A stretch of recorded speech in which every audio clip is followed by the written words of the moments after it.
ஆண்டவர் ஒரு இரட்சகருமாக இயேசுவின் இனிதான நாமத்தினால் உங்களை வாழ்த்துகிறேன். இந்த நாள் நம்முடைய ஆவிக்குரிய சிந்தனைக்காக என்னாகமம் 24 அதிகாரம் 17 வசனத்தை நான் வாசிக்கிறேன். அவரை காண்பேன், இப்பொழுது அல்ல, அவரை தரிசிப்பேன், சமீபமாய் அல்ல. ஒரு நட்சத்திரம் யாக்கோபிலிருந்து உதிக்கும், ஒரு செங்கோல் இஸ்ரவேலிலிருந்து எழும்பும். பாருங்கள், இயேசு பிறப்பதற்கு பல நூற்றாண்டுகளுக்கு முன்பாகவே இயேசுவின் பிறப்பை குறித்து தீர்க்கதரிசி மூலமாய் தேவன் அறிவிக்கிறார். இவ்வளவு ஆச்சரியமானது. அது ஒரு நட்சத்திரமாய் ஒப்பிட்டு அந்த இடத்தில் சொல்லப்பட்டிருக்கிறது. ஆபிரகாமை பார்த்து கூட அதை தான் சொன்னார், நீ வானத்தை அண்ணாந்திருப்பார், உன்னுடைய சந்ததி விதமாய் நட்சத்திரங்களைப் போல பெருகுவார்கள் என்று சொல்லி. பிலேயாம் என்கிற தீர்க்கதரிசியின் மூலமாய் இஸ்ரேல் ஜனங்கள் வனாந்தரத்திலே கானானை நோக்கி பிரயாணப்படும் பொழுது இந்த தீர்க்கதரிசியின் மூலமாய் அந்த இஸ்ரேல் ஜனங்களை குறித்து தீர்க்க தரிசனமாய் உரைக்கப்பட்ட ஒரு வார்த்தை இது. அந்த தீர்க்கதரிசியை அழைத்து வந்ததோ அந்த ஜனக்கூட்டத்தை சபிக்கும்படியாகத்தான் மோவாப் ராஜா கொண்டு வருகிறார். ஆனால் அங்கு நடந்தது எல்லாமே வேறமாய் போய்விட்டது. இந்த ஜனக்கூட்டத்திலிருந்து, இந்த சந்ததியிலிருந்து, இந்த இஸ்ரவேல் கோத்திரத்திலிருந்து இயேசுவானவர் யாக்கோபின் நட்சத்திரமாய் ஒரு நாள் உதிப்பார். மத்தேயு எழுதின சுவிசேஷம் 2 அதிகாரத்தில் கூட முதல் 2 வசனத்தில் அதை வாசிக்க முடியுமே. அங்கு ஞானிகள் தூர தேசத்திலிருந்து எருசலேமுக்கு வரும் பொழுது, யூதருக்கு ராஜாவாக பிறந்திருக்கிறவர் எங்கே? கிழக்கிலே அவருடைய நட்சத்திரத்தை கண்டவரை பணிந்து கொள்ள வந்தோம் என்று சொல்லுகிறார்களே. அந்த நட்சத்திரம் 2024 ஆண்டுகள் முன்பாக உதித்தது. சொன்ன வார்த்தை அப்படியே நிறைவேறுகிறது. எவ்வளவு ஆச்சரியம்! நம்முடைய ஆண்டவர் சொன்ன வார்த்தை அப்படியே நிறைவேற்றுகிறவர். தீர்க்க தரிசனமா வேதத்திலே சொல்லப்பட்ட அத்தனை காரியங்களும் இப்பொழுது வேகமாய் நிறைவேறிக் கொண்டு இருக்கிற காலகட்டத்தில் நாம் வந்திருக்கிறோம். இயேசுவின் பிறப்பை குறித்து சொல்லப்பட்ட அத்தனையும் நிறைவேறியிருந்து அடுத்தவருடைய வருகை குறித்து சொல்லப்பட்டிருக்கிற அத்தனையும் வேகமாய் நிறைவேறிக் கொண்டிருக்கிற இந்த நாட்கள்ல நாமும் ஆயத்தமாக வேண்டியது அவசியமாக இருக்கிறது. இந்த நட்சத்திரங்களை விஞ்ஞானிகளால் எண்ண முடியுமா?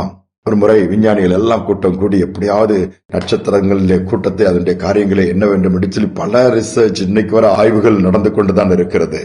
ஆனாலும் சரியாக இவ்வளவு நட்சத்திரங்கள் வானத்தில் இருக்கிறது என்று யாராலும் சொல்ல முடியவில்லை. ஏன்னா திரள் கூட்டத்தை எண்ணவே முடியாது. வேதம் அதைத்தான் சொல்லுகிறது. அந்த விஞ்ஞானிகள் கண்டுபிடித்து எல்லாவற்றையும் ஆய்வு செய்து சொல்லுவதற்கு முன்பாகவே வேதம் சொல்லிவிட்டது, நட்சத்திரத்தை யாராலும் எண்ண முடியாது. நட்சத்திரங்களுக்கு ஓடு பாதையை கர்த்தர் வைத்திருக்கிறார் என்று வேதம் சொல்லுகிறது. அவர்களும் அதை ஒத்துக்கொள்ளுகிறார்கள். அதோடு மட்டுமல்ல, நட்சத்திரம் மிகவும் பெரிதானது ஒன்றாக இருக்கும். வெகு தொலைவில் இருக்கிறது பூமியை விட்டு. அதனால்தான் நம்ம பார்ப்பதற்கு மிகவும் சிறியதாக தெரிகிறது. அதையும் தாண்டி ஒரு அதிர்ச்சியான செய்தி அவர்கள் சொன்னதுன்னா, அந்த நட்சத்திரங்கள் தங்கள் பாதையை விட்டு ஒன்றோடு ஒன்று மோதிக்கொள்ளுமானால் உரசி கொண்டாலே போதுமாம். அதனுடைய ஏற்படுகிற உஷ்ணம் பூமி தாங்கிக் கொள்ளாதாம்.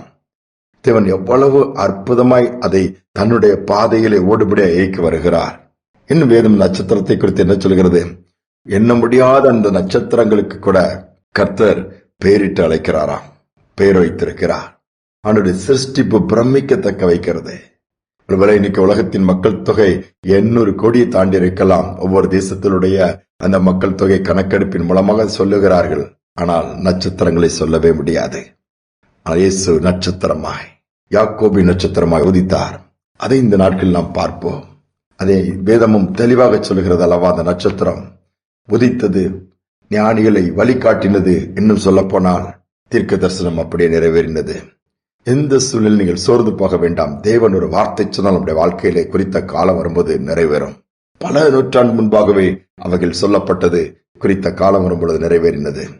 அப்படி பிரமிக்கத்தக்க விதத்திலே ஆண்டவர் படைத்திருக்கிறார். காரியங்களை, வார்த்தைகளை சொல்லி இருக்கிறார். அதை நாம் விசுவாசித்து நம்முடைய வாழ்க்கை அவர் கையில கொடுப்போம். பலத்த காரியங்களை நம்முடைய வாழ்க்கையில கர்த்தர் செய்வார். ஜெபிப்போமா. எங்கள் அன்பின் பரலோக தகப்பனே, இந்த நல்ல நாளுக்காக நன்றியோடுமை துதிக்கிறோம், ஸ்தோத்திரிக்கிறோம். வேதத்தில் ஒவ்வொரு காரியங்களை பார்க்கும் பொழுது எங்களுக்கு ஆச்சரியமா, அதிசயமா இருக்குதுப்பா. ஒரு நட்சத்திரம், நாங்கள் வானத்தில் எவ்வளவு நட்சத்திரங்களை பார்க்கிறோம். ஆனால் அந்த நட்சத்திரத்திலும் நீர் அநேக செய்திகளை வைத்திருக்கிறீர், அநேக அற்புதமான காரியங்களை வைத்திருக்கிறீர். அதற்காக ஸ்தோத்திரம். 2000 ஆண்டுகளுக்கு முன்பாக நீ நட்சத்திரமாய் உதித்தீர் ஆண்டவரே. அதோடு மட்டுமல்ல, உம்மை பின்பற்றுகிற பிள்ளைகள், அநேகரை நீதிக்குட்படுத்த பிள்ளைகள், ஞானவான்கள், வானமண்டலத்தின் வெளிச்சத்தை போலவும் அநேகரை நீதிக்குட்படுத்துகிறவர்கள், என்றென்றைக்கும் பிரகாசிக்கிற விடுவெளி நட்சத்திரத்தை போலவும் இருப்பார்கள் என்று சொல்லி தானியேல் 12:3 வாசிக்கிற அந்த வார்த்தையின்படி ஒவ்வொருவரும் பிரகாசிக்கும்படியா நீர் மாற்றுவதற்காக ஸ்தோத்திரம் அப்பா.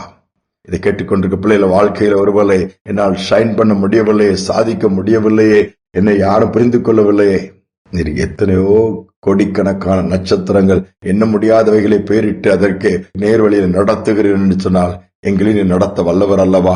அந்த விசுவாசத்தோடு தொடர்ந்துமை சார்ந்து கொள்ள உதவி செய்யும். இந்த நாள் முழுவதும் கரம் இருக்கட்டும், பிரசனம் இருக்கட்டும். என்னென்ன காரியங்கள் பிள்ளைகள் பிரயாசப்படுகிறார்கள் அதை வாய்க்கட்டும். தடைகள் உடையட்டும், பலவீனங்கள் மாறட்டும், அற்புதங்கள் நடக்கட்டும். மகிமைப்படுவீராக. பிள்ளைகள் ஒவ்வொருவரையும் கனப்படுத்துவீராக. துதிகனமை ஏற்றுக்கொள்ளும் இயேசுவின் நாமத்தில் பிதாவே, ஆமேன், ஆமேன். யாக்கோபிலிருந்து உதித்த நட்சத்திரம் நம்மளையும் நட்சத்திரமாய் பிரகாசிக்க வைக்கும். இந்த சிந்தனையோடு இந்த நாளை தொடருவோம். மீண்டுமாய் நாளை தினம் சந்திப்போம்.